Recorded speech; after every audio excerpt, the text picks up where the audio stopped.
Compassion on Us 라는 제목으로 함께 은혜를 나누기를 원합니다. 성경에 보면 광야가 굉장히 많이 나옵니다. 근데 성경적으로 보면 광야가 굉장히 중요한 그런 주제예요. 근데 우리가 광야라는 단어를 처음 들으면 처음 떠오르는 이미지가 굉장히 부정적이죠. 삭막하고 거칠고 황량하고 또 고립되어 있고 열매도 없고 물도 없고 그렇습니다. 우리 주변에 있는 곳이 사실 광야이기 때문에 사막이기 때문에 우리가 이것을 너무나 잘 알죠.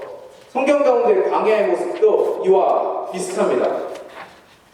근데 광야에 대해서 우리가 이런 부정적인 생각을, 부정적인 이미지를 가지고 있는 이유가 무엇인가 하면 그 환경이 너무 척박하기 때문에 그래요.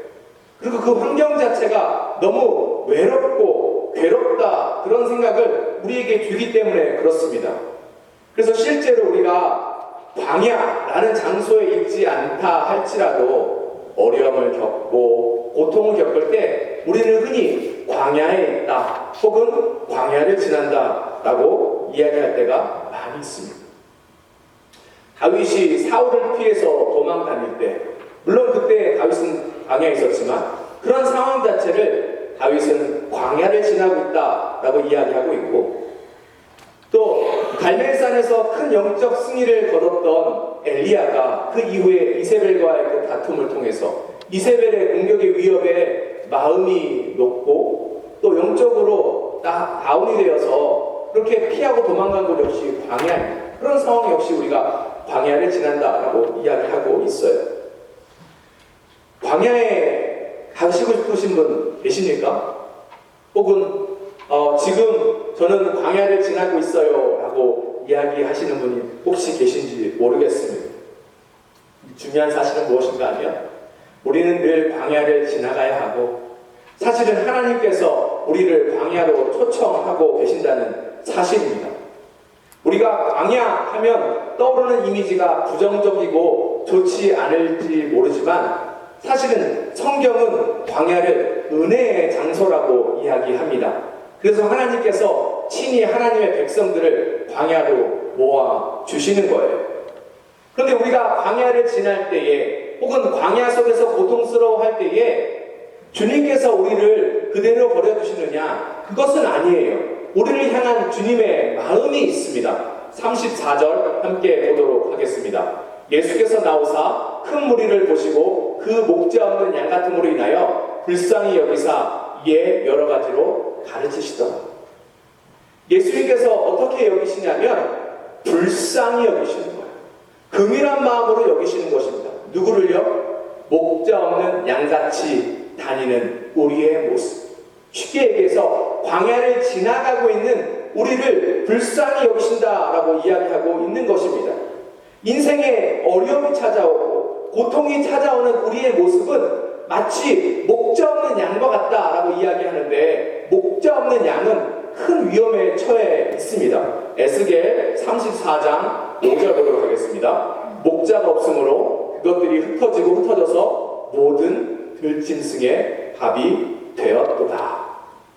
목자 없는 양이 얼마나 비참한 삶을 살고 얼마나 비참한 결과를 맞는지에 대해서 지금 에스겔서가 우리에게 보여주고 있습니다. 결국은 어떻게 된다는 거예요? 죽는다는 거예요. 죽는다는 거예요. 근데 사실은 어떤 사람들이 목자 없는 삶을 사는 것입니까? 예수님 없이 사는 사람이 목자 없는 삶을 살고 있는 것입니다. 그래서 주님께서 우리를 광야로 초대해 주신 거예요. 예수님께서 광야 속에서 우리를 맞이해 주시고 광야 속에서 우리를 불쌍히 여기시면서 우리에게 은혜를 베풀어 주시고 계시는 것입니다. 그 은혜가 어떤 것인지 오늘 본문을 통해서 함께 알아보기를 원합니다. 첫 번째, 우리는 광야에서 쉼을 얻습니다. 오늘 본문의 장면의 시작은 이와 같아요. 이 앞에 우리가 앞에 주에 어떤 내용을 봤냐면 예수님께서 제자들을 파송하십니다. 사역을 위해서, 복음 전도를 위해서 바깥으로 파송하셔요. 그런데 그 파송된 제자들이 사역을 잘 마치고 돌아온 것입니다. 30절 보도록 하겠습니다. 사도들이 예수께 모여 자기들이 행한 것과 가르친 것을 낱낱이 고하니, 사람들이, 이 제자들이죠. 제자들이 전도여행 갔다가 선교여행 갔다가 돌아오는데, 돌아와서 무엇을 했냐면 그들이 사역한 결과에 대해서, 그 가운데 얼마나 하나님께서 함께 하시고 큰 은혜를 베푸시고 놀라운 일이 벌어졌는지에서 서로 쉐어링하고 있는 거예요. 딱 저 단어만 봐도 저 제자들의 마음이 얼마나 익사링했을까 하는 생각이 듭니다. 제가 대학 다닐 때 저희 후배 중에 한 명이 선교 여행을 간 적이 있어요. 근데 그 후배는 굉장히 소극적인 후배이고 잘 말도 이렇게 조리 있게 잘 못하는 그러한 후배였어요. 그런데 캄보디아라는 선교지 가서 많은 캄보디아인들 앞에서 설교할 수 있는 기회가 주어진 거예요. 근데 이 친구가 거기서 캄보디아 말로 할 수도 없고 한국말도 할 수가 없어서 영어로 설교해야 하는 그런 상황입니다. 근데 이 친구가 영어로 이렇게 설교하거나 영어로 이렇게 복음 전도를 해본 경험이 별로 없었어요. 그런데도 불구하고 하나님께서 그 기회를 주셔서 그 후배가 떠끔떠끔했지만 영어로 복음을 전했을 때에 그 가운데 수십 명이 예수님을 믿고 예수님 앞에 돌아오는 그런 사건이 있었어요. 그 일로 인해서 얼마나 그 후배가 익사링에서 와서 이 모든 것들을 보고 있는지 모르겠어요.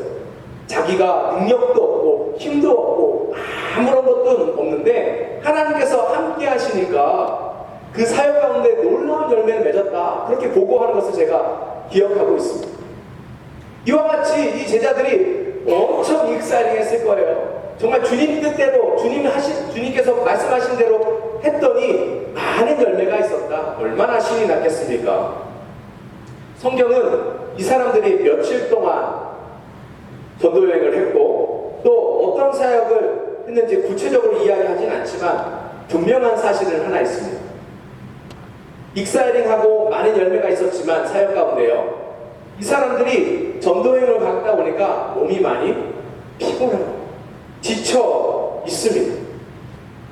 그런데 힘들고 지쳐 있는 이들에게 또한 사람들이 계속해서 쫓아오는 것을 볼 수 있습니다. 31절 후반부 보도록 하겠습니다.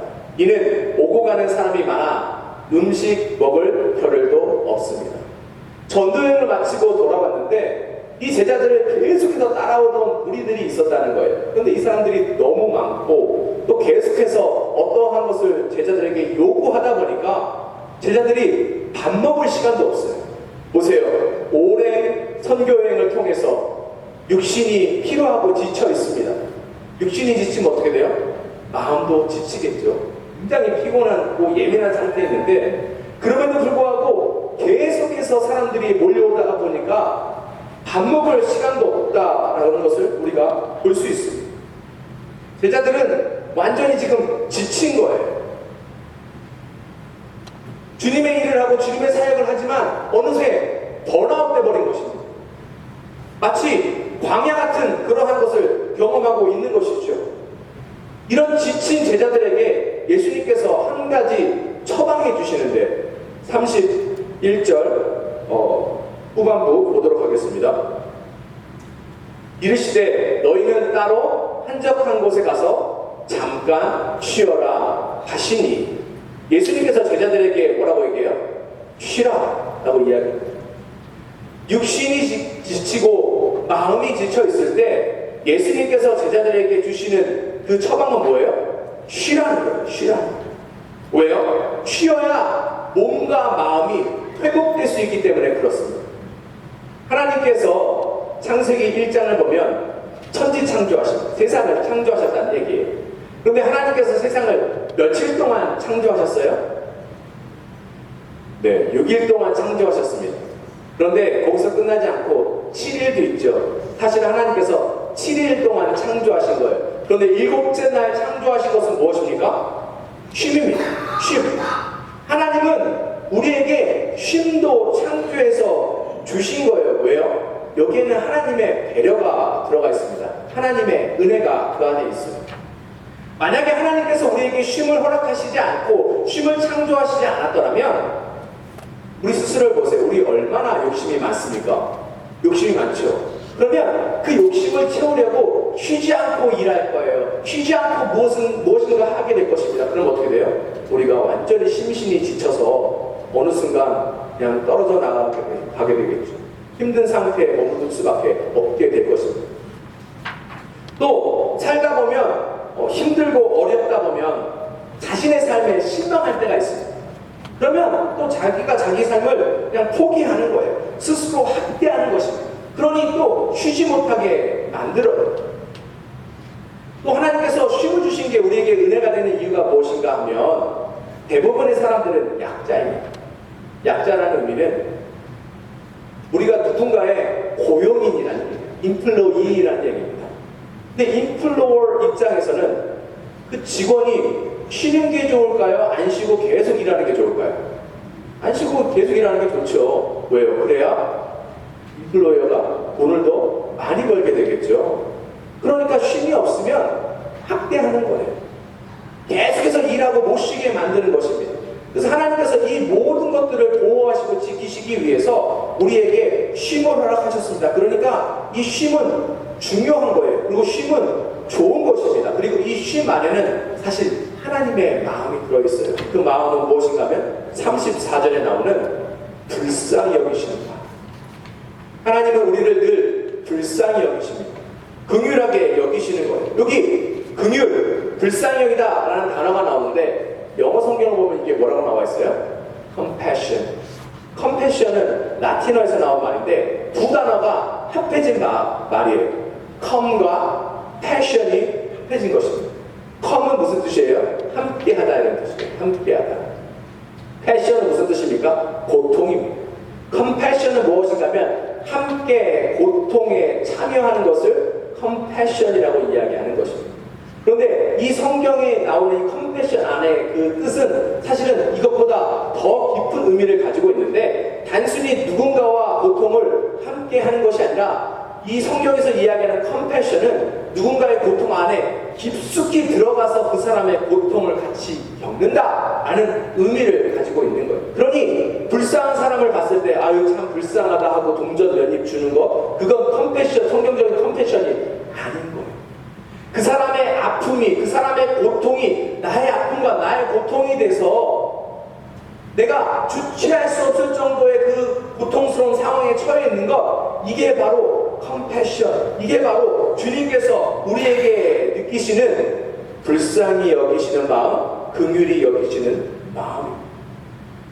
하나님께서 우리를 얼마나 긍휼히 여기시냐면 우리의 아픔, 특별히 삶에서 겪는 아픔을 하나님은 모르실 수 있잖아요.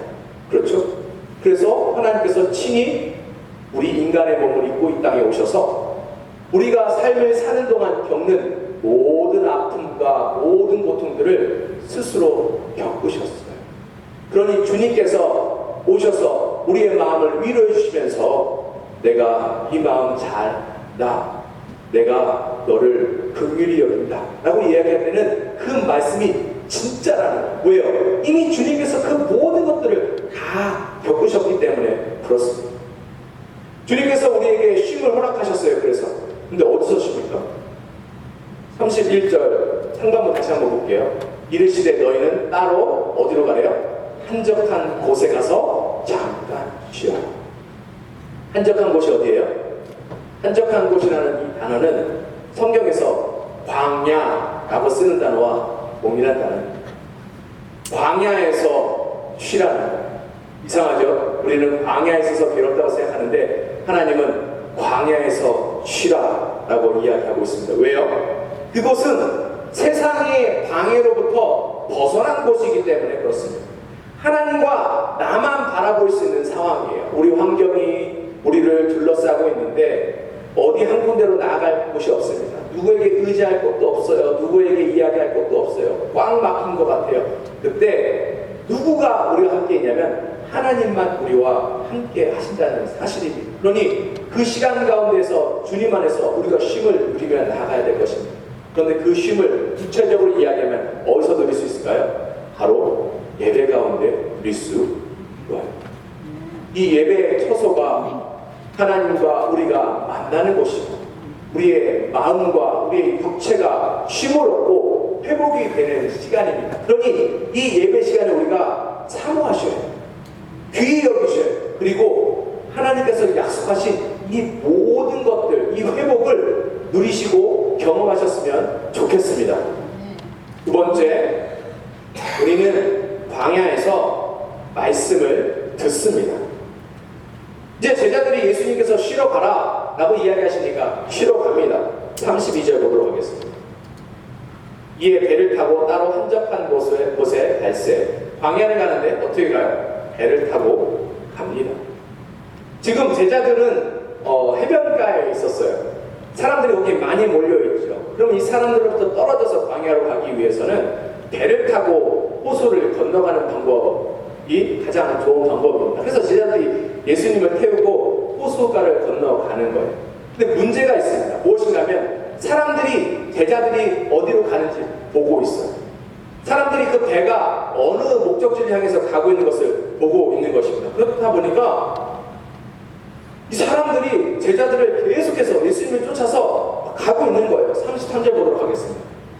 그들이 가는 것을 보고 많은 사람이 그들인 줄 안지라 모든 골로부터 도보로 그곳에 달려와 그들보다 먼저 갔더라. 근데 이 사람들의 마음이 얼마나 갈급했는지, 얼마나 제자들을 쫓고 싶었는지, 배가 가는 목적지를 아니까 이 사람들은 그 주변을 돌아서 막 열심히 달려갑니다. 얼마나 빨리 달려갔는지 배가 도착하기 전에 벌써 그 도착지에 사람들이 와서 제자들과 예수님을 기다리고 있는 그 가운데 있는 거예요. 왜 사람들이 예수님과 제자들을 그렇게 쫓아가고 있었을까요? 분명히 이 제자들에게 쉼이 필요하기 때문에 주님께서 제자들과 함께 쉼을 얻고 안식하시기 위해서 가고 계시는데, 그곳까지 이 사람들이 쫓아온 이유가 있다는 사실입니다. 그것이 무엇인가 하면 이들 안에 삶의 기적을 원하기 때문에 그런 거예요. 쉽게 얘기해서 이 사람들은 자기 인생 중에서 광야를 건너가고 있습니다.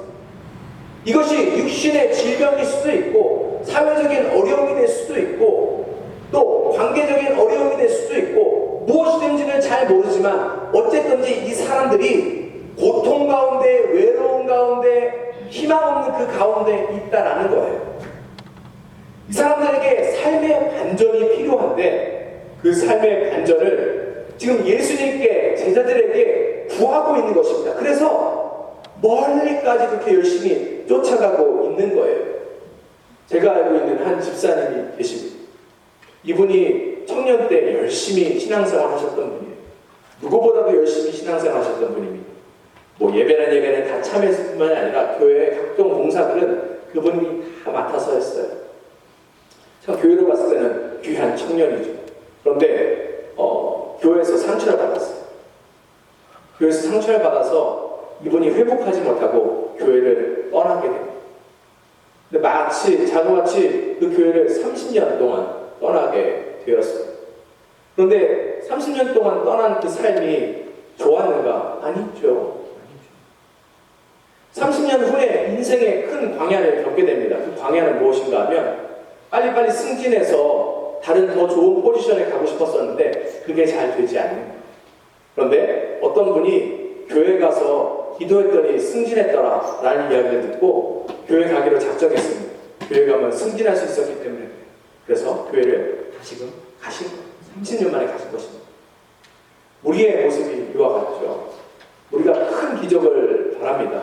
삶에 반전이 찾아왔으면 좋겠다라고 그렇게 생각해요. 사람들은 늘 제일 먼저 생각하는 것이 무엇인가 하면 우리의 육적인 필요가 만족했으면 좋겠다. 우리 세상적인 필요가 온전히 채워졌으면 좋겠다는 거예요. 그래서 많은 사람들이 사실은 자기의 육적인 그 필요와 세상적인 필요를 만족하기 위해서 스스로 애쓰고 나아가는 것이죠. 그런데 그렇게 스스로 애쓰고 나갈 때 그 모든 것들을, 필요를 채울 수 있나요? 만족하십니까? 아니에요. 세상에는 우리가 만족할 수 없습니다. 세상 것을 우리가 절대로 만족할 수 없어요.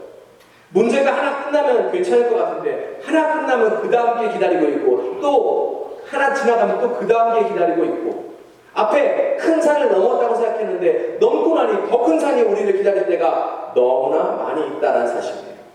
삶은 실패의 연속이고 좌절의 연속이고 고통의 연속일 때가 사실은 더 많습니다. 우리에게 그래서 해결점이 필요한데 주님이 우리에게 주시는 해결점이 있습니다. 그것은 우리와 좀 달라요. 마태복음 4장 4절 보도록 하겠습니다. 예수께서 대답하여 이르시되 기록되었으니 사람이 떡으로만 살 것이 아니요 하나님의 입으로부터 나오는 모든 말씀으로 살 것이라 하셨느니라 하시니. 우리는 육적인 필요만 채워주면 괜찮을 거라 생각해요.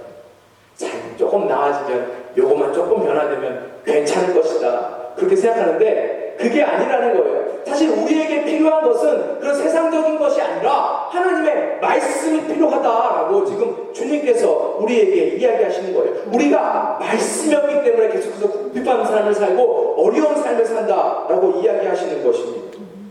그 이야기를 34절에서 그대로 하시죠. 34절 보도록 하겠습니다. 예수께서 나오사 큰 무리를 보시고 그 목자 없는 양같으리 나여 불쌍히 여기사 우리를 불쌍히 여기시는 것이죠. 그러니 그 이후에 뭘 하셔요? 여러 가지로 가르치시다. 무슨 얘기입니까? 말씀을 전해 주시는 거예요. 사람들은 육적인 필요를 원해요. 세상적인 필요를 원해요. 그런데 예수님의 진단은 그게 아니에요. 영적으로 채워줘야 된다 라고 이야기하시면서 말씀으로 이들을 채우고 계시는 것입니다. 앞에 말씀드린 그 집사님이 30년 만에 교회에 돌아왔는데 승진을 하셨을까요? 안 하셨을까요? 하셨어야 간증이 됩니까? 안 하셨어야 간증이 됩니까? 네, 안 하셨어야 간증이 됩니다. 왜요? 승진하진 않았지만 삶이 훨씬 더 기쁨과 평안과 은혜가 가득하게 됩니다. 왜요? 처음에는 육적인 필요, 세상적인 필요 때문에 주님을 찾아왔는데 그 가운데, 예배 가운데 우리는 그 은혜, 특별히 하나님이 말씀으로 그 마음을 터치하시고 그 마음 속에 하나님의 말씀을 차고 채워주시니까 그의 삶이 변화된 거예요.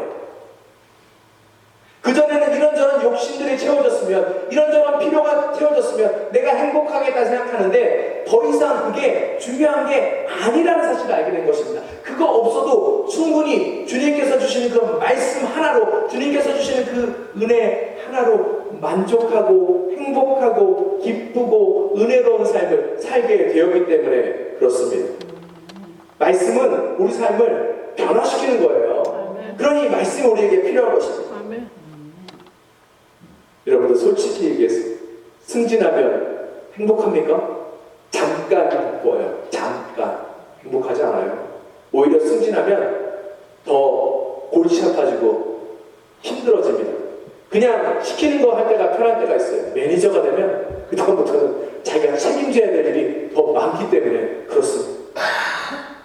돈이 많으면 행복해집니까? 잠깐 기쁠 수는 있지만 그게 행복이 아니에요. 왜요? 더 많은 거 갖고 싶어지고 혹시 그 돈을 잃으면 어떡하나 두려움, 염려 생기기 시작하기 때문에 그렇습니다. 큰 집 가지면 좋을 것 같아요. 들어갈 때 그 집을 사서 들어갈 때까지만 기쁩니다.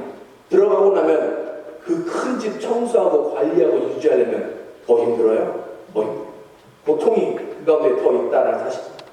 좋은 차 사면 어때요?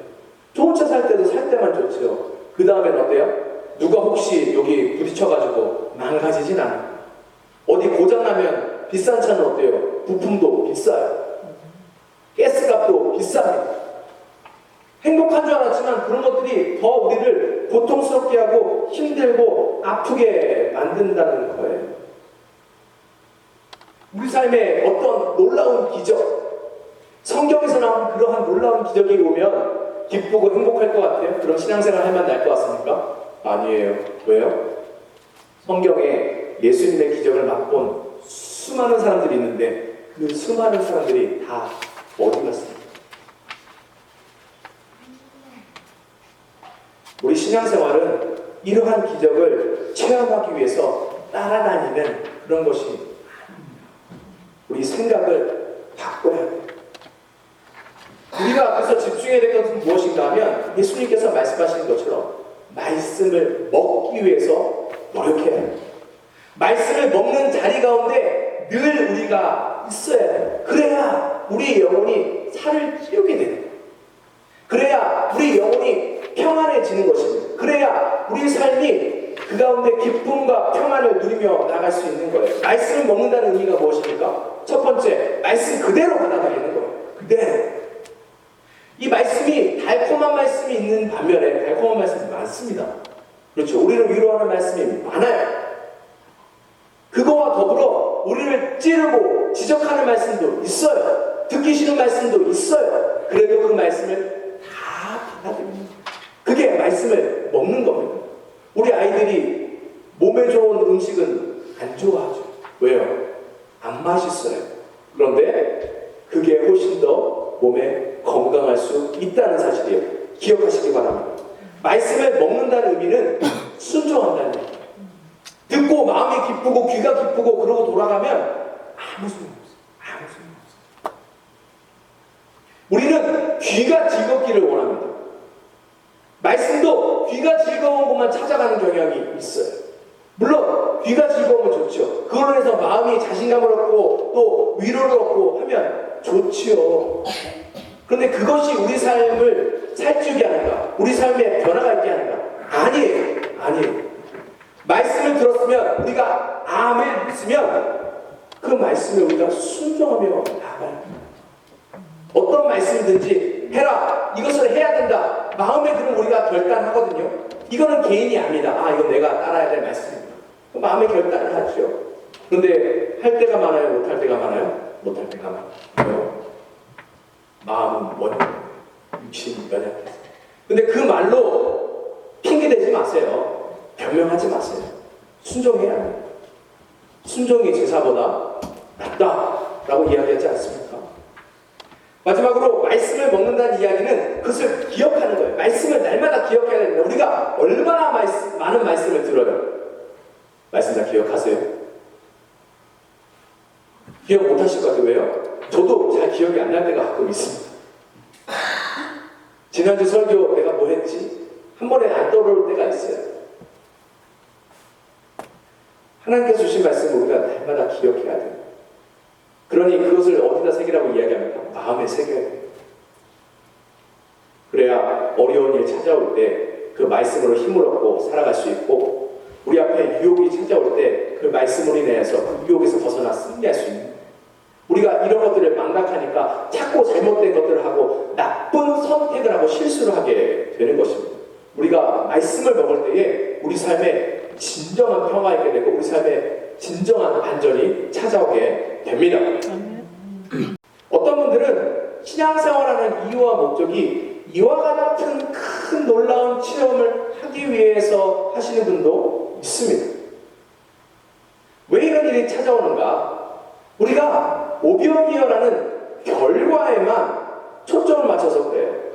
왜 주님께서 이러한 기적을 일으키셨고 어떻게 이런 기적을 일으키셨는지에 대해서 우리가 잘 보지 않습니다. 단순히 사람들이 보고 환호하고 기뻐하고 놀라는 부분은 뭐예요? 5,000명이 오병이어를 통해서 떡 5덩어리, 물고기 2마리 통해서 5,000명이 배불리 먹고 12광주리가 남았더라, 이것만 바라보기 때문에. 그런데 우리가 다른 관점을 한번 이 시간 가운데 봤으면 좋겠습니다. 35절 볼게요. 때가 저물어 가매 제자들이 예수께 나와 여짜오되 이곳은 빈들이요 날도 저물어.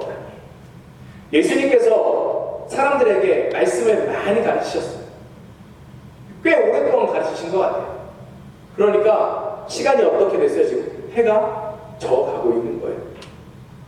그러니까 이제 제자들이 사람들을 보내길 원했죠. 왜냐하면 지금 밥 먹을 때가 이미 지났는데 사람들이 밥을 안 먹고 있는 거예요. 근데 한두 사람이 그곳에 모인 것이 아니라 우리가 이 끝에 봐서 알지만 지금 그 자리에 몇 명 있어요? 성인 남자만 6,000명.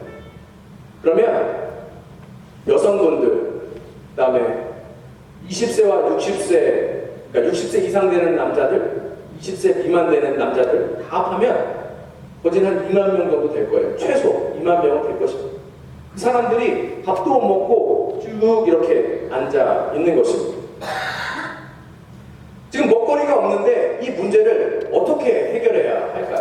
제자들이 지금 이 문제를 해결할 수 있어요? 제자들은 이 문제를 해결하지 못합니다. 그런데 예수님께서 제자들에게 이 문제를 해결해라 라고 이야기하셨는데 제자들이 그래서 선택한 것은 무엇인가 하면 꽤나 세상적으로 합리적인 방법을 선택합니다. 36절 보도록 하겠습니다. 무리를 보내어 두루 촌과 마을로 가서 무엇을 사먹게 하옵소서. 지금 제자들이 예수님께서 이들을 먹여라, 이 문제를 해결해라 라고 얘기하시니까 제자들이 한 대답입니다. 자기네들이 이웃 마을에 가서 그냥 각자의 것을 해결하게 했으면 좋겠습니다 라고 이야기해요. 왜요? 2만 명이나 있는데 2만 명을 어떻게 먹여요? 제일 쉬운 것은 각자 알아서 이 일을 해결하는 거예요. 왜 합리적이죠? 이 합리적인 방법입니다. 37절 보도록 하겠습니다. 대답하여 이르시되 너희가 먹을 것을 주라 하시니 여짜오되 우리가 가서 200데나리온의 떡을 사다 먹이리까. 근데 예수님께서 뭐라고 얘기하시냐면 꽤나 제자들의 생각이 합리적이긴 해요. 각자 가서 각자 자기의 밥을 먹게 해라 라고 이야기했는데 예수님이 그러지 말고 니네가 먹을 걸 주라 라고 이야기해요. 그랬더니 제자들이 뭐라고 얘기합니까? 이 사람들을 먹이려면 최소 200데나리온이 필요합니다. 근데 200데나리온이 지금 있다는 거예요? 없다는 거예요? 없다는 거예요. 200데나리온은 얼마 정도 되냐면 1데나리온이 예수님 당시에 노동자 하루 홈값이에요. 그러면 그 한 사람이 200일 동안 일하면 200데나리온 받는 것입니다. 주 5일 근무하면 40주를 모아요. 40주는 몇 개월이에요? 10개월. 10개월치 공급이 지금 제자들 손에 없다는 거예요. 없는 게 당연하죠. 왜요? 제자들이 이 직전에 뭐하고 왔어요? 전도여행 갔다 왔잖아요. 아무것도 없습니다. 돈이 없는데 주님 어떻게 합니까? 할 수 없어요. 이건 제자들이 합리적으로 이야기하는 것이거든요. 지금 제자들이 이야기하는 것을 자세히 보면 결국 이런 얘기를 하는 거예요. 주님, 우리가 광야에 있어요. 다른 곳에 있는 것이 아니라 광야에 있습니다. 광야에 있으니까 우리가 부족하잖아요. 물질도 부족하고 돈도 부족하고 아무것도 없는데 우리가 저 사람들을 어떻게 책임집니까? 이건 말도 안 되는 얘기예요 라고 제자들이 이야기하고 있는 것입니다. 제자들이 이렇게 이야기한 이유가 뭐예요? 이 사람들은 지금 광야에 집중해 있어요. 우리는 광야에 있다. 우리는 부족하다. 우리는 아무것도 없다. 우리는 결핍이 있다. 그러니까 제자들이 지금 찾아내는 건 뭐예요? 찾아내는 솔루션은 안 되는 것만 찾아내는 거예요. 내가 부족하고 내가 결핍되어 있고 내가 아무것도 없다고 생각하니까 안 됩니다. 이건 이래서 안 돼요. 이거 저건 저래서 안 돼요. 계속해서 안 되는 이유만 찾고 있는 거예요. 그러다 보니까 제자들 마음에는 어떤 마음이 들어왔을까요? 자기의 필요 때문에 목자 없는 양같이 그렇게 불쌍하게 오고 있는 이 수많은 군중들을 보면서 저 사람들 귀찮다 이런 생각이 듭니다. 빨리빨리 그냥 보내서 각자 이 모든 문제들 해결했으면 좋겠다 라고 생각하는 거예요. 그러니 이 제자들에게는 아무런 일이 일어날 수 없는 것이죠. 그런데 예수님은 어떠셔요? 예수님 안에는 뭐가 있다 그랬어요? 긍휼이 있으신 거예요. 이들을 불쌍히 여기시는 거예요. 이들을 그대로 두면 어떻게 되는 거예요? 배가 고프게 돼요. 괴롭게 되는 거예요. 스스로 해결하지 못하기 때문에 그렇습니다. 인생이 세상 가운데 자기의 결핍을 채우려고 노력했을 때 그 결핍이 채워지나요? 안 채워지잖아요. 스스로 자기의 문제를 해결하려고 애를 쓰고 해도 문제는 해결됩니까? 안 됩니까? 안 돼요. 결코 될 수 없습니다. 주님이 이것을 잘 아시는 거예요. 그래서 주님은 광야에서 이들을 먹이시기 원하시는 것입니다. 우리도 제자와 같죠. 불평이에요. 하나님, 지금 우리 상황이 광야입니다. 우리가 나눠줄 게 지금 어디 있어요? 우리는 도움을 받아야 되는 상황이에요. 하나님, 우리에게 뭔가를 채워주셔야 될 상황입니다. 하나님, 먼저 채워주세요. 그래야 뭘 하든지 할 거 아니에요. 하나님, 이래서 안 되고 저래서 안 되고 하나님 우리에게 채워준 거 없어요. 우리는 이런 문제도 있고 저런 문제도 있고 계속해서 우리 앞에 장애물들만 있습니다. 이게 우리의 변명 아닙니까? 그렇죠? 제자들과 우리가 마음이 같아요. 근데 예수님께서 제자들에게 또 질문을 하셔요. 38절 보겠습니다. 이르시되 너희에게 떡이 몇 개나 있는지 가서 보라. 뭐래요? 너희에게 떡이 있니? 떡이 있으면 몇 개나 있니? 빵이 몇 개나 있니? 물어봅니다. 근데 거기서 그치는 것이 아니라 뭐라고요? 가서 보라. 주님의 명령이에요. 주님께서 제자들에게 명령하시는 것은 떡이 몇 개 있는지 가서 보라. 가서 찾아봐라. 라고 이야기합니다. 주님의 이 말씀이 제자들에게 생각을 전환하게 만들고 관점을 전환하게 만들었어요. 이 앞에까지는 제자들이 자기의 부족함에만 집중하고 있고 초점을 맞추고 있어요. 그러니 안 됩니다. 없습니다. 라고 이야기하는데 예수님께서 지금 이 질문을 통해서 또 명령을 통해서 이들의 생각을 바꾸셔서 다른 것을 보게 하십니다. 나에서 다른 사람으로 보게 하십니다. 여기에 어떠한 기적이 나타나게 되냐면 제자들 안에 완악했던 마음, 좁았던 그 마음이 예수님과 같이 긍휼의 마음으로 바뀌기 시작했어요. 왜요? 눈을 들어서 사람들을 보니까 불쌍하게 있는 사람들을 보게 된 것입니다. 그러니 이 사람들이 예수님의 명령대로 정말 떡이 몇 개 있는지 찾아 나서기 시작했습니다. 그리고 몇 개를 찾아와요? 떡 5개와 물고기 2마리가 있더이다 하거늘 제자들이 떡 5개, 물고기 2마리 찾아왔습니다. 다른 복음서에 따르면 이 떡 5개, 물고기 2마리는 어떤 소년의 도시락이었어요. 근데 이 마가복음에는 그 내용이 나타나지 않고 마치 제자들이 가지고 있는 것처럼 이야기합니다. 그것이 중요한 게 아니에요. 지금 중요한 것은 무엇인가 하면 자기의 조그만 것이라도 그것을 가지고 주님 앞에 나왔다는 거예요. 왜요? 긍휼한 마음이 생기고 그 긍휼한 마음을 주님의 그 긍휼한 마음을 품고 사람들을 바라봤기 때문에 그 조그만 것을 가지고 올 수 있게 된 것입니다. 그 결과 어떤 기적이 나타나는가? 41절부터 44절까지 보겠습니다. 예수께서 떡 5개와 물고기 2마리를 가지사 하늘을 우러러 축사하시고 떡을 떼어 제자들에게 주어 사람들에게 나눠주게 하시고 또 물고기 2마리도 모든 사람에게 나누심에 다 배불리 먹고 남은 떡조각과 물고기를 12바구니에 차게 거두었으며 떡을 먹는 남자는 5,000명. 놀라운 기적이 나타납니다. 제자들은 부족해요, 없어요, 결핍 중에 있습니다 라고 이야기했는데 주님께서는 그 부족한 걸 가지고 어떻게 만드셨어요? 만족하게 만드셨습니다. 풍성하게 만드셨어요. 아주 많이 남게 만드신 것입니다. 어디서요? 광야에서. 광야에서 주님께서는 풍족함과 만족함을 주신 거예요. 오병이어가 중요한 게 아닙니다. 만약 제자들이 떡 한 조각만 가져갔더라도 똑같은 기적이 나타났을 거예요. 만약에 물고기 한 마리만 가져왔더라도 주님께서는 똑같은 일을 하셨을 거예요. 많고 적음이 중요한 것이 아닙니다. 왜요? 우리 주님은 하나님이시잖아요. 하나님께서 이스라엘에게 광야 가운데 어떤 일을 행하셨습니까? 만나를 허락하셨어요. 아무것도 없는데 만나를 내리셔서 40년 동안 광야에 있던 이스라엘을 먹이셨다는 거예요.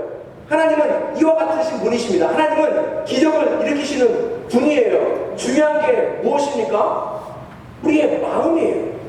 스스로 부족하다고 여겨서 아무것도 하지 않으려는 우리 마음이 중요한 것입니다. 주님과 같이 긍휼의 마음, 불쌍한 마음을 품을 때에 우리가 무엇인가 하며 나아갈 수 있는 것이거든요. 그곳에 무슨 일이 일어납니까? 기적이 나타나는 거예요. 오늘 예배 시작하기 전에 박 권사님이 제가 이 설교를 어떻게 할 줄 알고 간증을 들려주셨는데 어떤 간증을 들려주셨습니까? 텍사스 도착하실 때 한밤중에 도착하셨어요. 원래 박 권사님 동생이 분이 나오셔서 공항에서 픽업을 하셔야 되는데 이분이 깜빡 주무셨습니다. 안 오셨어요. 물론 박혜순 권사님 텍사스에 사셔가지고 뭐 아십니다. 또 주변에 또 동생분들도 몇 분 더 계셔요. 그래도 황당하고 당황스럽죠. 어디 연락할 데도 없고 또 너무 밤중이니까 연락하기 그래서 어떻게 해야 되나 하시는. 근데 우리 권사님께서 평소에 우버를 타실 일이 없으니까 우버 앱도 안 깔아놓으셔서 우버도 부르지 못하는 상황이 있습니다. 하나님 도와달라고 기도하셨대. 근데 그때 어떤 일이 일어났냐? 주변에 그 인도 분처럼 생기신 분인데 딱 폼을 보아하니 우버로 차를 부르시는 것 같은 게 보였다는 것입니다. 그래서 그분에게 가셔서 박 권사님 여쭤보셨어요. 어디로 가셔요? 근데 스트리트 이름을 들었을 때는 박 권사님이랑 비슷한 곳으로 가시는 것 같아서 박 권사님이 여쭤보셨대요. 제가 같이 타고 갈 수 있겠는가? 목적지가 비슷한 것 같은데 같이 회의하겠습니다. 이렇게 이야기하셨대요. 근데 그분이 주소를 자세히 보시더니 스트리트 네임은 비슷한 같은데 거리가 너무 떨어져서 함께 못 간다고 이야기하시면서 이분이 뭐라고 얘기하셨냐면 박혜승 권사님을 위해서 대신 우버를 불러주시겠다라고 이야기하시면서 우버를 불러주셨다는 거예요. 이분의 차는 벌써 왔는데도 그 자리에서 계속 우버를 불러주셨대요. 그 돈은 얼마 나오지 않지만 그래도 박혜승 권사님이 그것을 갚으셔야 되니까 돈을 드리겠다라고 탁 지갑을 열었는데 지갑에 현찰이 캐시가 하나도 없더라고요. 어려운 상황 가운데 있죠. 난감한 상황 가운데 있죠. 그런데 이분이 뭐라고 얘기하냐면 괜찮다고 도와드리고 싶다고 얼른 타고 가시라고. 그리고 이 권사님이 그 우버를 타고 목적지에 잘 도착하시는지 염려스러웠는지 중간에 전화해서 드라이버한테 잘 부탁한다고까지 이야기하셨다고. 보세요. 20불 나왔대요. 20불. 작은 금액입니다. 하지만 그 사람 마음 안에 긍휼한 마음, 불쌍한 마음이 들어오니까 이와 같은 일이 일어나는 거예요. 아멘. 이게 기적 아닙니까? 아멘. 우리가 잊고 사는 기적은 이와 같아요. 우리가 하나님 기적이 없어요. 하나님 우리 삶에 체험이 없습니다. 뭔가 큰 일을 보여주세요. 하나님 오병이어와 같은 큰 일이 왜 내 인생 가운데 우리 교회 가운데 안 나타납니까? 우리가 이야기하고 있지만 우리는 과연 우리 안에 있는 적은 것 오병이어를 주님 앞에 드릴 준비가 되어 있는지 한번 생각해 봤으면 좋겠습니다. 우리가 무엇을 보고 긍휼한 마음, 불쌍한 마음이 드는데 특별히 주변에 있는 성도들, 어려운 성도들 서로를 보면서 불쌍한 마음, 안타까운 마음이 들 때에 우리가 이와 같이 적은 것이라도 헌신해서 나아갈 수 있는 거예요. 그러면 하나님께서 그것을 반드시 이용하십니다. 비록 우리가 광야 같은 삶, 누구를 도와주는 게 아니라 도움을 받아야 되는 삶일지라도 그와 같은 마음으로 헌신해서 주님 앞에 나아가면 주님께서 그 가운데 큰 일을 벌이신다니까요. 아멘. 큰 기적을 베풀어 주십니다. 모두가 보고 만족하고 풍성함을 누리고 함께 기뻐하고 함께 주님 앞에 찬양하는 이 모든 것들을 우리에게 허락하신다는 사실을 기억하셨으면 좋겠어요. 특별히 이 모든 것들이 우리 교회를 통해서 우리 공동체를 통해서 드러났으면 좋겠습니다. 말씀을 마무리하려고 합니다. 우리 하나님 앞에 불평할 때가 너무나도 많아요. 왜냐하면 우리 삶이 광야와 같기 때문에 우리 삶의 어려움과 아픔과 고통이 계속해서 밀려오기 때문에 우리가 하나님께 이야기하는 것은 하나님 우리가 광야 속에 있어서 늘 부족합니다. 할 수 없습니다. 어렵습니다. 이야기하는데 역설적으로 주님께서는 사실 우리를 광야로 초청하시고 계십니다. 왜요? 그 가운데서 큰 은혜를 베풀어 주시기 원하시기 때문에 그렇습니다. 아멘.